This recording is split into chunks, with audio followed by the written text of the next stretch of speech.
Oi, oi, my drillers, it's Keith, the Big Doddy Cow here, and today I'm going to give you a quick guide to get prepared for Dragonflight Season 4 as a Demonology Warlock, showing you all the builds that we're currently running, just so that you're ready for your last end of season push, and you're ready to get into Season 4 with some form of a build.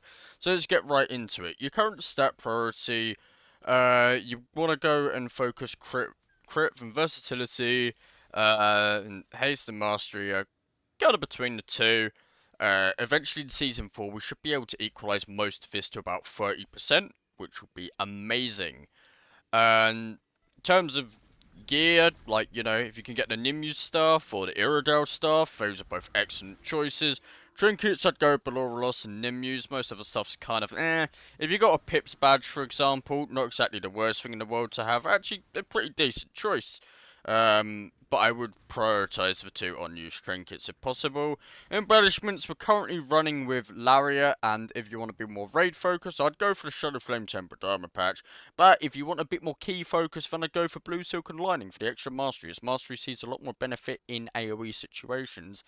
Um, Now you're probably wondering what sort of talents you want to go for. Let's get into that right away. So these are my talents for AoE. You see, I'm currently using Shadow Invocation instead of Imp Gang Boss. They're kind of interchangeable, really. 1 point either or. I think Bar Scourge Bombs is a bit better now with your stats getting a bit higher, and they just end up hitting a lot harder. And the RNG on it is just genuinely better.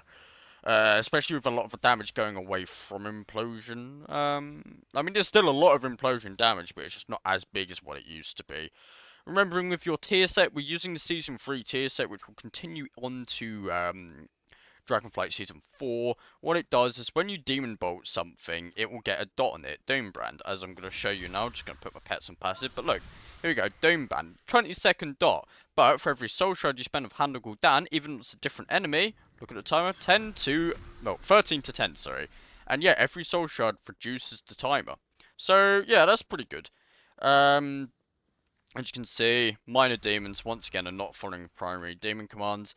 But yeah, what I'm going to show you now in a sec is just your Mythic Plus burst rotation, then a bit of keeping things up. So what you really want to do is, you want to get big AoE out with Demonic Strength and Guillotine. Kind of want to get a cool Dreadstalkers out before each one.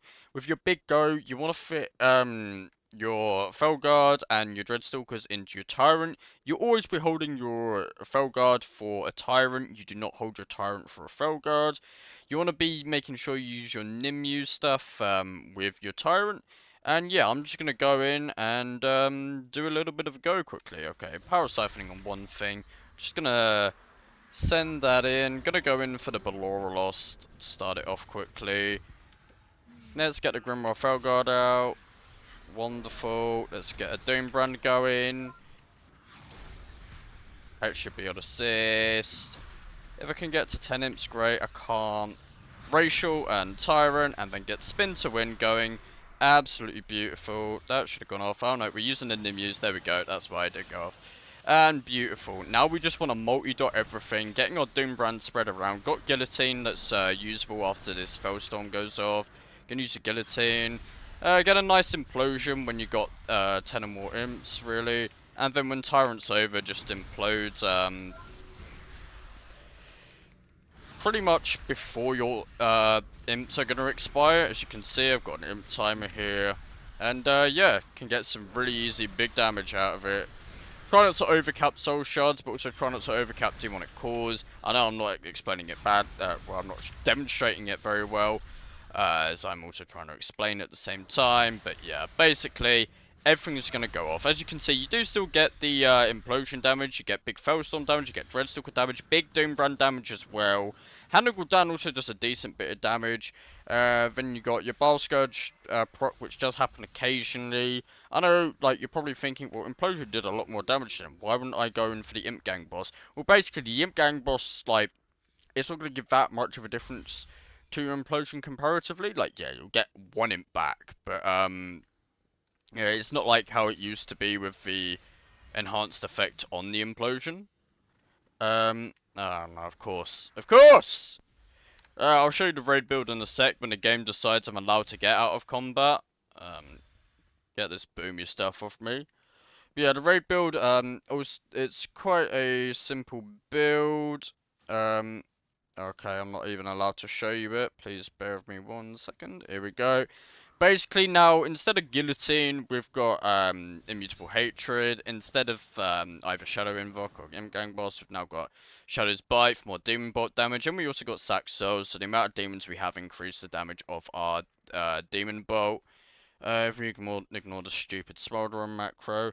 So yeah, basically what we're gonna do for a fight is we're gonna go in, we'll have our power siphon charges, get a good Belor'Relos going off, go back, probably, normally you would use our circle or something, get a Grimroth Felguard going, send in some Dreadstalkers, try and build some shards with Shadow Belt, big handle down, use one of our demonic cores, why not, we got it, try and build to like, 10 imps again, if not, oh well. I spent too much time yapping. Use our trinket after tyrant summoned. Normally you'd like want to get that demon bolt out as you've got all your demons going, but now we power siphon as we've got everything. Boom, that's a big demon bolt. And we want to try and save our cores for like the end of the tyrant window. That way we get more big demon bolts going out. As you can see, demon bolt does a big chunk of damage, but if you play correctly, unlike what I'm doing right now, then yeah, you get some massive damage from it. But yeah, that's a pretty basic rundown of how you're going to be playing Demonology Warlock up until next season. Of course, I will be giving an official Season 4 guide, but this is just a quick refresher to get you guys sorted. If you have any comments, because I might have been a bit unclear whilst playing and explaining, then please be sure to leave them in the description down below and I will answer them properly. I do appreciate that sometimes I'm not the clearest when I'm playing and explaining. So, yeah, I'm more happy to answer any questions. Thank you guys so much for watching. Please leave a like and subscribe and have a wonderful day. Alright, take care. See you in the next season.